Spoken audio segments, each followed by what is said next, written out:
चलल तू खोल छी दुकान गे चर्चा मछो तोहर सुपर सामान गे चुम्मा उधार गे पता चलल तू खोल छी दुकान गे चर्चा मछो तोहर सुपर सामान गे रोज हम लैले एवं रात के अन्हार में रोज हम लैले एवं रात के अन्हार में एगो चुम्मा हम नग दे लेबो दूगो चुम्मा उधार में एगो चुम्मा हम नग दे लेबो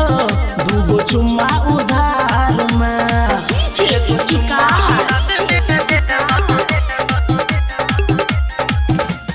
मसिया चला सीतामढ़ी दूगो चुम्मा माँ संतोषी रिकॉर्डिंग स्टूडियो किरतपुर गजब के छौ तोहर गोरे गोरे गाल गे रस से भरल छौ होठ लाल लाल गे रनिया गजब के छौ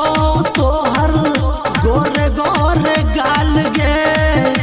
रस से भरल छौ होठ लाल लाल गे चैत के उधारी कले माघ के करार में चैत के उधारी कले माघ के करार में एगो चुम्मा हम नग दे लेबो दूगो चुम्मा उधार में एगो चुम्मा हम नग दे लेबो दूगो चुम्मा उधार में एगो चुम्मा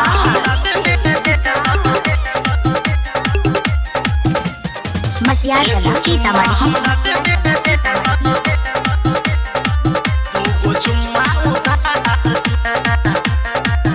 माँ संतोषी रिकॉर्डिंग स्टूडियो किरतपुर सही सही दाम बताई है घाटा नहीं लगो तोहर दुकान छोड़ हम कहूँ नहीं जेबो सही सही दाम बताई है घाटा नहीं लगो तोहर दुकान छोड़ हम कहूँ नहीं जेबो नरेश निराला रहे छै हरदम जोगार में डीजे रितेश रहे छै चुम्मा के जोगार में एगो चुम्मा हम नग दे लेबो दूगो चुम्मा उधार में एगो चुम्मा हम नग दे लेबो